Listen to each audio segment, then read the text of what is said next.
demi keajaibanmu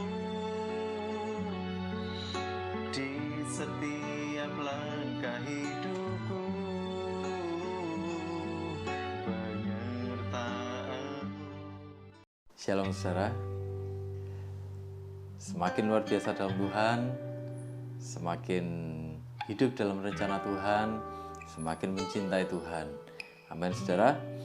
Nah, hari ini saya ingin share dengan kita semuanya saudara dari Yesaya pasal 44 ayat 9 sampai 20 saudara. Saya akan bacakan untuk kita semuanya. Jadi judul perikopnya ini kebodohan pemujaan patung. Orang-orang yang membentuk patung semuanya adalah kesia-siaan, dan barang-barang kesayangan mereka itu tidaklah memberi faedah. Penyembah-penyembah patung itu tidaklah melihat dan tidaklah mengetahui apa-apa. Oleh karena itu mereka akan mendapat malu. Siapakah yang membentuk Allah dan menuang patung yang tidak memberi faedah? Sesungguhnya semua pengikutnya akan mendapat malu, dan tukang-tukangnya adalah manusia belaka. Biarlah mereka semua berkumpul dan bangkit berdiri. Mereka akan gentar dan mendapat malu bersama-sama. Tukang besi membuatnya dalam bara api dan menempanya dengan palu. Ia mengerjakannya dengan segala tenaga yang ada di tangannya. Bahkan ia menahan lapar sehingga habislah tenaganya. Dan ia tidak minum air sehingga ia letih lesu. Tukang kayu merentangkan tali pengukur dan membuat bagan sebuah patung dengan kapur merah. Ia mengerjakannya dengan pahat dan menggarisinya dengan jangka. Lalu ia memberi bentuk seorang laki-laki kepadanya, seperti seorang manusia yang tampan, dan selanjutnya ditempatkan dalam kuil. Mungkin ia menebang pohon-pohon aras, atau ia memilih pohon saru atau pohon tarbantin, lalu membiarkannya tumbuh menjadi besar di antara pohon-pohon di hutan. Atau ia menanam pohon salam, lalu hujan membuatnya besar. Dan kayunya menjadi kayu api bagi manusia, yang memakainya untuk memanaskan diri. Lagi pula ia menyalakannya untuk membakar roti. Tetapi juga ia membuatnya menjadi Allah lalu menyembah kepadanya. Ia mengerjakannya menjadi patung lalu sujud kepadanya. Setengahnya dibakarnya dalam api dan di atasnya dipanggangnya daging. Lalu ia memakan daging yang dipanggang itu sampai kenyang. Ia memanaskan diri sambil berkata, aku sudah menjadi panas. Aku telah merasakan kepanasan api. Dan sisa kayu itu dikerjakannya menjadi Allah, menjadi patung sembahannya. Ia sujud kepadanya. Ia menyembah dan berdoa kepadanya, katanya, tolonglah aku, sebab engkaulah Allahku. Orang seperti itu tidak mengetahui apa-apa dan tidak mengerti apa-apa, sebab matanya melekat tertutup, sehingga tidak dapat melihat, dan hatinya tertutup juga, sehingga tidak dapat memahami. Tidak ada yang mempertimbangkannya, tidak ada cukup pengetahuan atau pengertian untuk mengatakan, setengahnya sudah kubakar dalam api, dan di atas baranya juga sudah kubakar roti. Sudah kupanggang daging, lalu kumakan. Masakan sisanya akan kubuat menjadi dewa kekejian? Masakan aku akan menyembah kepada kayu kering? Orang yang sibuk dengan abu belaka disesatkan oleh hatinya yang tertipu. Ia tidak dapat menyelamatkan jiwanya, atau mengatakan, bukankah dusta yang menjadi peganganku? Nah saudara, ini sebenarnya adalah satu logika dari Tuhan. Bukan hanya satu logika, ini sebenarnya satu ejaan dari Tuhan. Ejaan yang sangat keras tentang betapa bodohnya orang-orang yang menyembah berhala, orang-orang yang bergantung kepada yang lain selain kepada Tuhan yang hidup, orang-orang yang menyembah sesuatu yang mati, orang-orang yang mencari sesuatu yang mati, yang berharap kepada sesuatu yang mati, yang mempercayakan hidupnya kepada sesuatu yang mati, yang dia nggak bisa bicara, yang dia sebenarnya tuh nggak bisa ngapa-ngapain, yang sebenarnya dia nggak punya kuasa apapun. Ini sebenarnya satu ejaan yang tanpa ampun dari Tuhan, ejaan yang sangat keras. Jadi kamu bodoh dan kamu memalukan, katanya Tuhan gitu, kurang lebih. Kalau kamu menyembah berhala yang mati itu. Nah, saudara, kita akan melihat sama-sama, saudara. Kenapa kok Tuhan sampai mengejek perilaku penyembahan berhala ini? Jadi ini sebenarnya adalah satu peringatan dari Tuhan. Nah, kenapa Tuhan sampai mencela atau bahkan merendahkan pikiran dan perilaku seperti itu? Apa logikanya Tuhan? Nah, kita akan sama-sama merenungkannya, saudara. Nah, saudara, saya akan mulai dari ayat 9. Di ayat 9 dikatakan gini, saudara. Orang yang membentuk patung semuanya adalah kesia-siaan.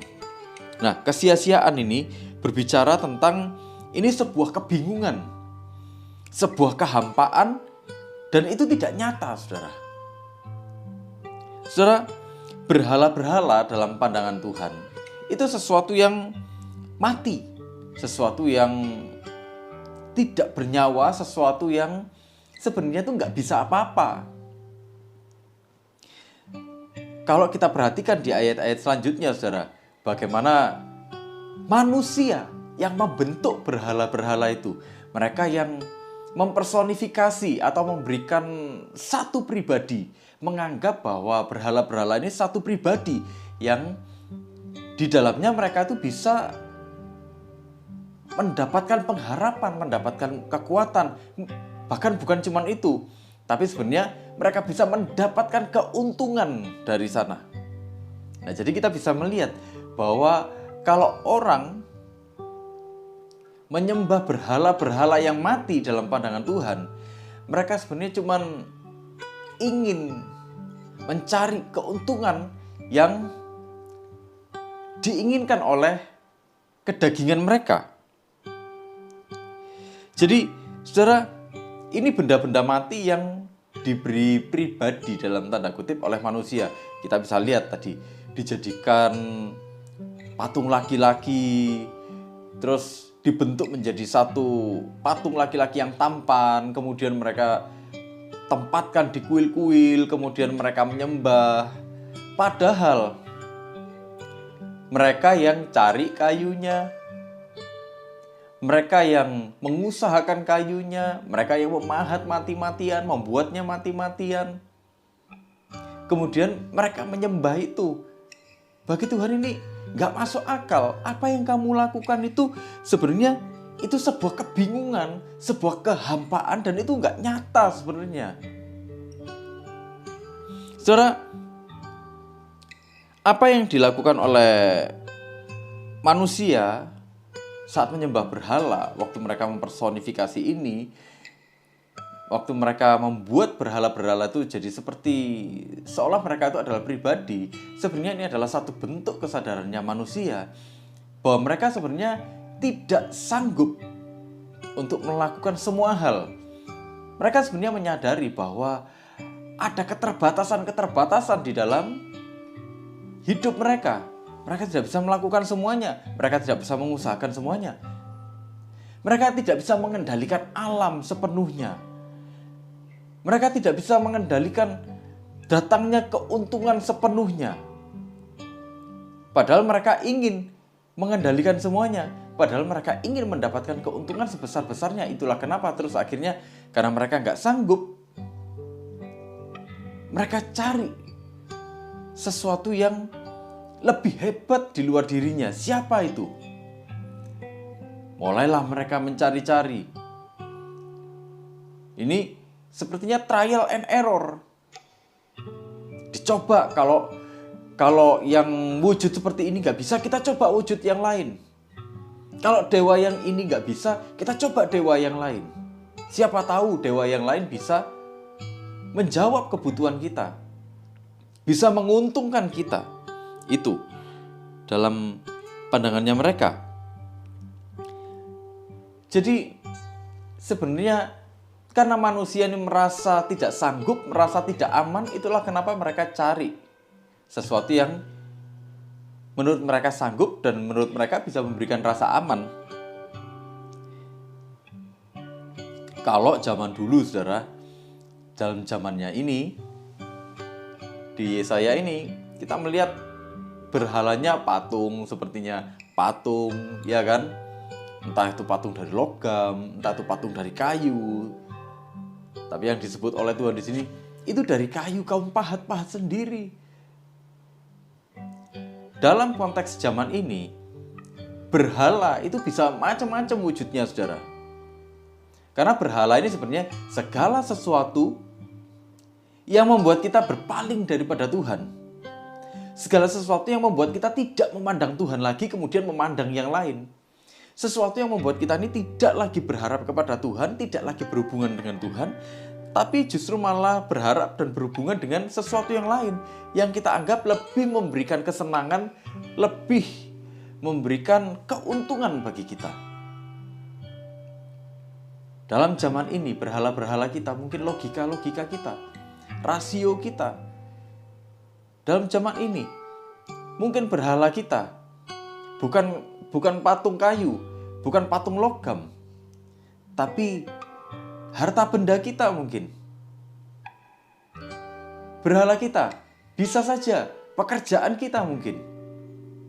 Kita menempatkan pekerjaan kita lebih daripada Tuhan, memprioritaskan pekerjaan lebih daripada Tuhan. Berhala-berhala kita hari-hari ini bisa saja uang, hobi, dan lain sebagainya. Yang intinya itu membuat kita berpaling daripada Tuhan. Kita tidak lagi memusatkan hidup kita kepada Tuhan, tapi kita justru memusatkan hidup kita pada yang lain. Yang menurut kita, oh ini lebih enak ini. Lebih memberikan kepuasan buat aku. Lebih membuat aku bisa merasa mengendalikan seluruh hidupku.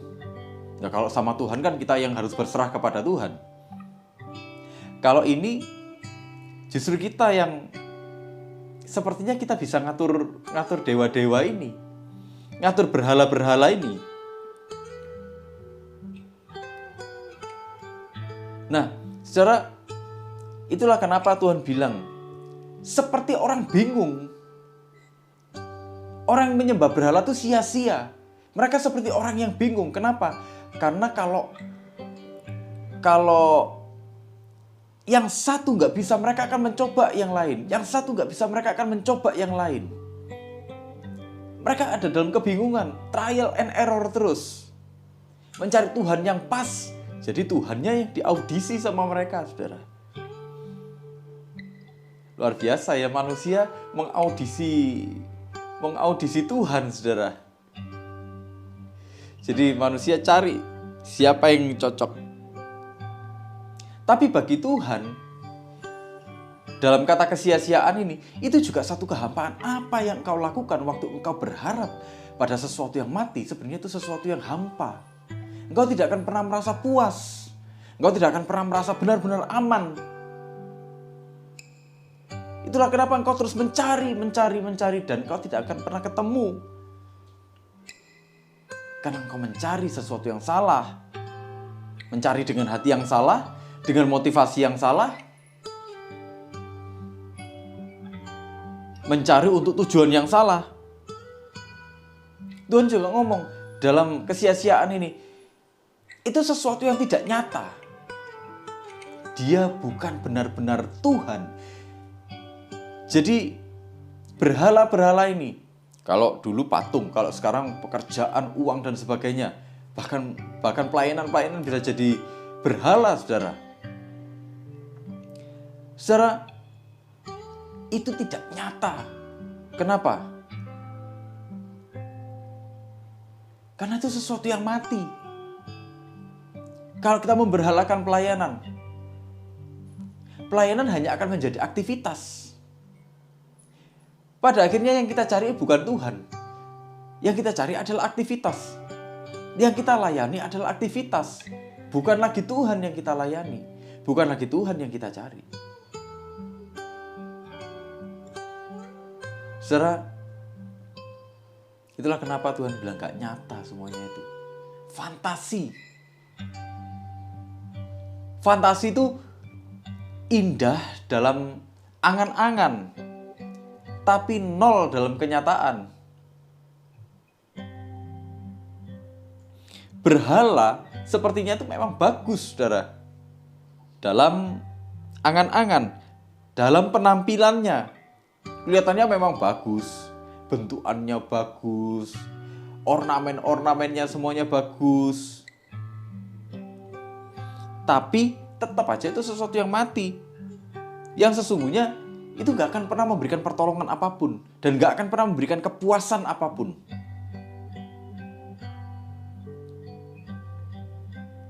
Manusia yang terbatas menciptakan sesuatu yang terbatas. Waktu manusia menciptakan berhala di dalam hidupnya, berhala-berhala itu semuanya ada batasnya. Waktu manusia mengharapkan sesuatu, waktu manusia itu berharap kepada uang, uang pun ada batasnya. Uang bisa hilang kapan aja, uang bisa habis kapan aja. Waktu manusia itu berharap kepada jabatan, jabatan bisa hilang kapan aja. Pada waktu pensiun, jabatannya juga hilang sendiri, saudara. Iya kan? Tidak ada yang kekal, kecuali Tuhan. Itulah kenapa Tuhan itu menunjukkan kebodohannya manusia. Kalau manusia sampai mengandalkan sesuatu yang bukan Tuhan. Yang kedua, saudara, saya akan bacakan di ayat 18, saudara.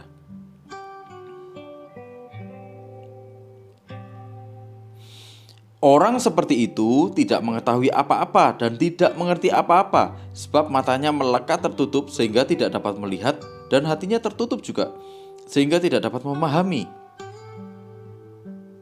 Kalau kita baca di ayat sebelumnya, ceritanya gini. Kan kamu yang cari kayu, kan kamu juga yang nanam kayu, kayunya kena hujan terus tumbuh, kamu ambil, dijadikan panggangan roti, dijadikan panggangan daging, dijadikan pemanas, terus sisanya, nah ini sisanya ini baru dibuat berhala, didandani, saudara.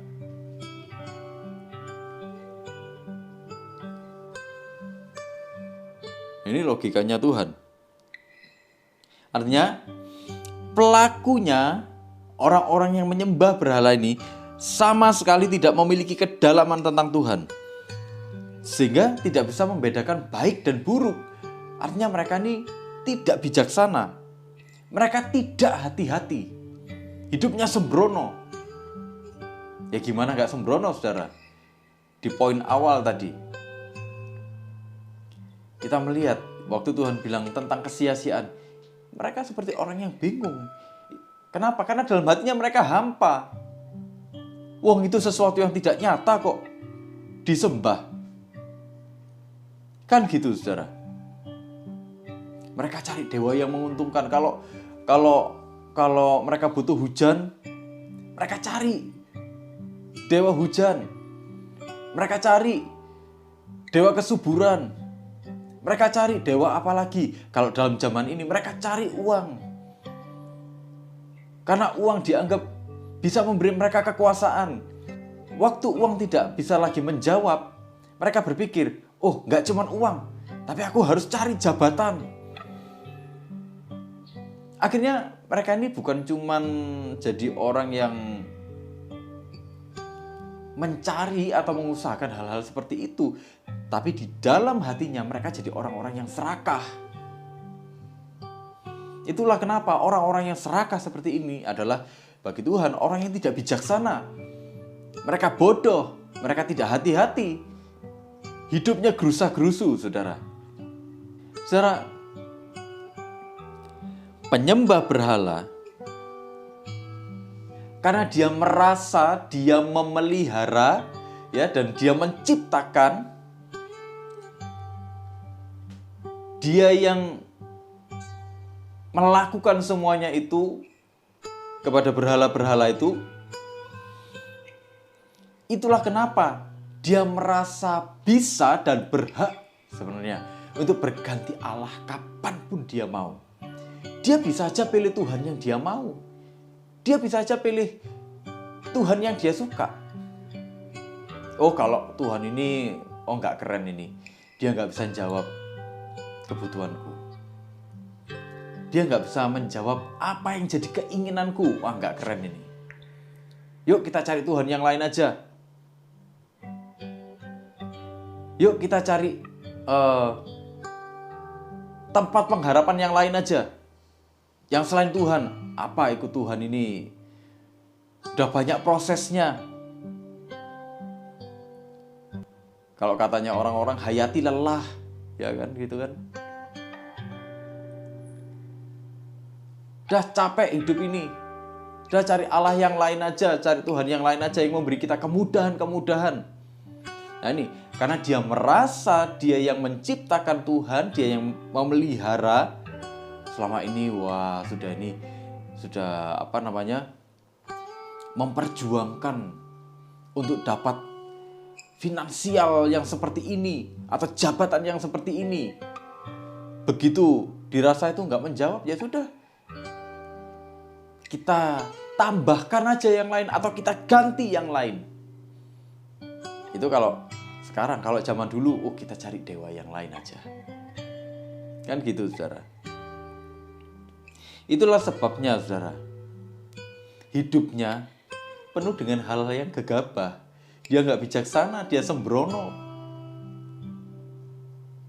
Dia nggak pernah puas. Karena dia nggak pernah puas, dia akan terus berusaha mencari kepuasan. Dan karena dia terus berusaha mencari kepuasan tapi nggak pernah puas, dia akan berusaha lebih keras lagi. Sampai akhirnya dia kehilangan kehati-hatiannya.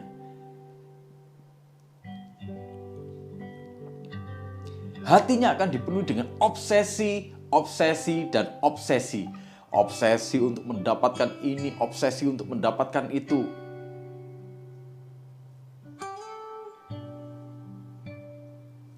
Saudara, misalnya pekerjaan. Apakah kemudian kita nggak boleh bekerja dengan baik, bekerja keras? Boleh, malah kita harus bekerja keras, saudara. Kita harus bekerja rajin. Kita harus bekerja dengan cerdas.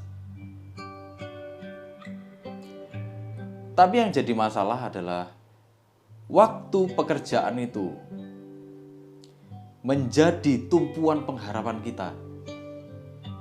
Bukan Tuhan yang jadi tumpuan pengharapan kita. Waktu kita terobsesi dengan pekerjaan itu. Waktu kita menginginkan pekerjaan itu lebih daripada kita menginginkan Tuhan.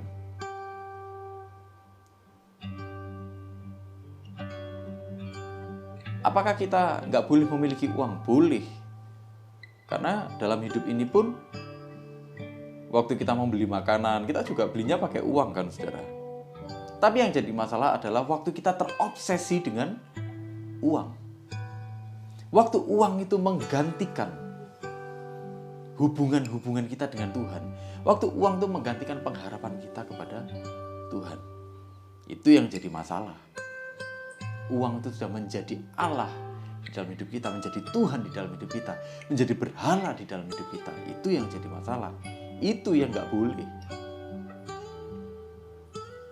Sebenarnya spiritnya seperti itu yang Tuhan itu permasalahkan.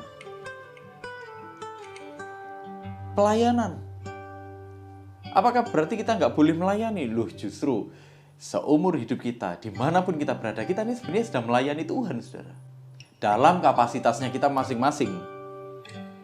Tapi banyak orang pada akhirnya berpikir bahwa pelayanan itu adalah sesuatu yang kita kerjakan hanya di gereja, hanya di mimbar, hanya di ruang lingkup kebaktian hari Minggu, atau kebaktian doa malam, atau kebaktian-kebaktian di dalam gereja.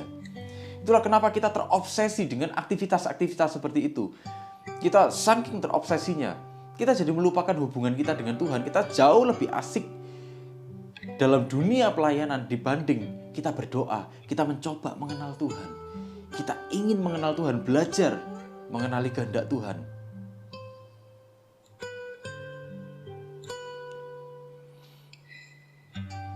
Itulah kenapa orang-orang yang hatinya penuh dengan obsesi-obsesi seperti itu, hatinya tidak akan pernah tenang, saudara.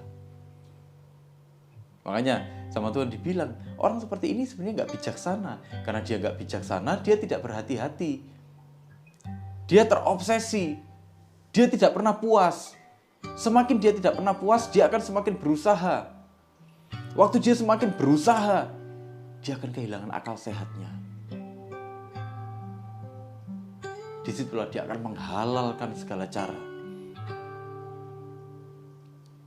Disitulah dia tidak akan peduli dengan apapun lagi kecuali dirinya sendiri. Kenapa? Karena akal sehatnya sudah gak jalan. Nah, inilah yang dimaksud dengan orang-orang seperti ini sebenarnya bodoh bagi Tuhan. Saudara, kemudian saya akan lanjut di ayat 20, saudara. Orang yang sibuk dengan abu belaka disesatkan oleh hatinya yang tertipu, dan seterusnya. Saudara, orang-orang yang tertipu ini berbicara tentang mereka sudah diperdayai. Bukan cuma sudah diperdayai, tapi mereka sebenarnya sudah dipermainkan. Dari kapan-kapan hari, dari dulu mereka dipermainkan, sampai sekarang pun masih tetap dipermainkan. Dan gak sadar-sadar, itu masalahnya. Mereka menikmati ditipu. Mereka menikmati dipermainkan seperti itu. Mereka menikmati dijadikan orang bodoh. Nah, saudara, berhala, semua bentuk berhala, itu sebenarnya adalah tipuan dari iblis. Iblis tahu manusia itu pasti takut kalau langsung ketemu sama wujudnya iblis, saudara. Manusia pasti nggak menginginkan itu. Itulah kenapa iblis ini, karena dia sudah ada, umurnya sangat tua, saudara. Maka iblis ini ngerti caranya berurusan dengan manusia. Pengalamannya dia banyak, saudara. Dia ini nggak maha tahu, tapi pengalamannya banyak. Sama seperti manusia gini, saudara. Kita semakin berpengalaman, saudara, semakin lihai kan? Bener nggak? Ya sama seperti iblis. Karena umurnya ini sudah sangat tua. Dia punya jejaring yang luar biasa luasnya. Dia punya taktik yang luar biasa jitunya. Dia punya pengalaman yang luar biasa. Dia tahu bagaimana harus berhadapan dengan manusia. Itulah kenapa dia lepaskan satu cara lagi, lepaskan satu cara lagi, lepaskan satu cara lagi. Supaya apa? Supaya manusia tertipu. Dan tipuan-tipuannya ini selalu up to date dengan konteks zaman. Nah, itu masalahnya. Dia selalu bikin supaya tipuan-tipuannya ini selalu kelihatan ramah di hadapan manusia. Kalau dulu pakai patung-patung kan, saudara, pakai patung-patung. Jadi pakai ritual-ritual seperti itu. Kalau sekarang, ya tetap ada orang yang menggunakan ritual-ritual seperti itu. Ada, saudara. Tapi iblis menambahkan fitur lagi. Gak pakai ritual-ritual yang seperti itu. Dibikin lebih halus lagi, saudara. Caranya lebih halus lagi. Bagaimana caranya menjebak manusia? Supaya manusia ini benar-benar seolah-olah tidak ada Allah yang maha besar itu. Tidak ada Allah kita ini, tidak ada gitu loh. Seolah-olah seperti itu. Jadi iblis terus berusaha menipu manusia. Enggak, Tuhanmu tuh enggak ada, Tuhanmu tuh enggak ada. Lah kalau iblis saja ada, Tuhan itu kan ya pasti ada toh, saudara. Tapi iblis ini saking pinternya, dia berusaha membolak-balik semuanya. Manusia dibuat secara tidak sadar sebenarnya pada akhirnya menyembah iblis. Segala sesuatu, saudara, kalau kita ini nggak menyembah Tuhan, sebenarnya kita sedang diarahkan untuk menyembah iblis. Udah gitu aja. Adanya dua ekstrim itu. Saudara, kita harus tahu. Ini kalau di logika, saudara ya. Jadi dari poin awal tadi sampai poin kedua tadi, kita lihat manusia ini loh,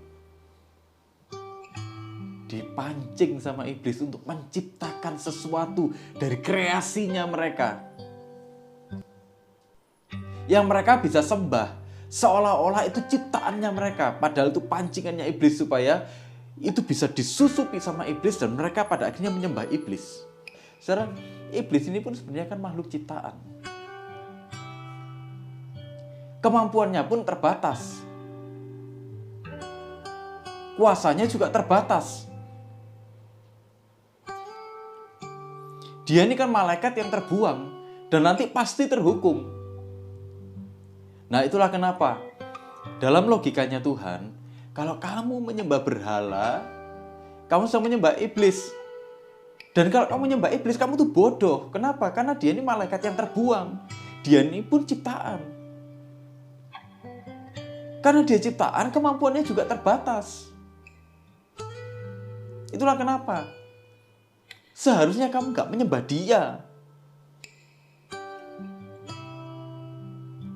Wong dia gak bisa menyelamatkan dirinya sendiri kok. Kau malah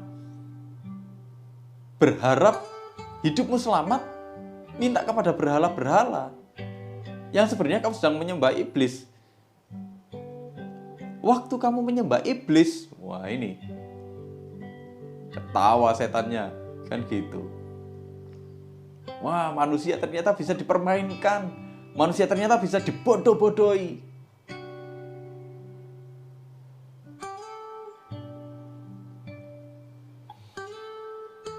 Secara bagi Tuhan itu jelas sebenarnya. Tuhan tuh gini. Nak, seharusnya satu-satunya pengharapanmu, satu-satunya kebanggaanmu, satu-satunya sumber kehidupanmu adalah Tuhan. Kamu harus berhati-hati. Jadi gitu. Saudara, jangan sampai kita terjebak dengan segala sesuatu yang iblis rencanakan di dalam hidup ini. Iblis sedang berusaha untuk menjatuhkan kita. Tapi ayo saudara, kita kembali lagi kepada Tuhan. Mungkin kita sempat beralih fokus. Mungkin kita sempat melupakan Tuhan. Mungkin kita sempat gak memusatkan hidup kita lagi sama Tuhan. Tuhan jadi yang kesekian lah. Kita kasih waktu kita, pemikiran-pemikiran kita lebih banyak kepada hal-hal yang sifatnya duniawi. Kita sampai lupa berdoa. Kita sampai lupa membangun hubungan intim dengan Tuhan.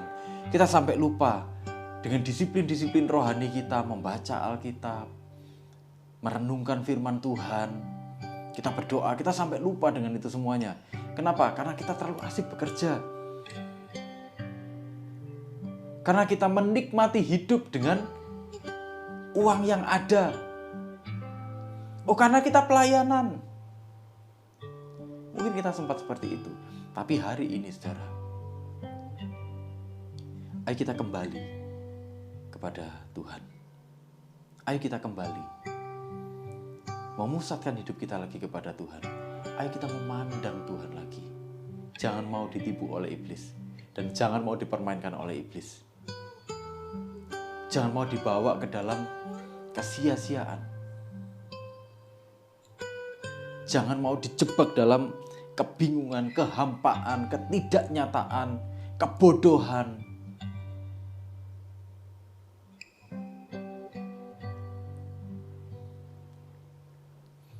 Jadi Tuhan sedang mengingatkan, yuk kembali lagi. Pusatkan hidupmu lagi. Jangan mau dibodoh-bodohi lagi. Amin saudara. Saya berdoa saudara, di dalam nama Yesus, biar roh pengenalan akan Allah itu penuh atas kita semuanya. Di dalam nama Yesus, saya berdoa untuk kita semuanya. hidup kita akan semakin menuju kepada Tuhan. Dan kita tidak akan berpaling kepada yang lain. Hidup kita akan semakin menyelesaikan rencana Tuhan. Tuhan Yesus memberkati kita semuanya. Alami keajaiban-Mu di setiap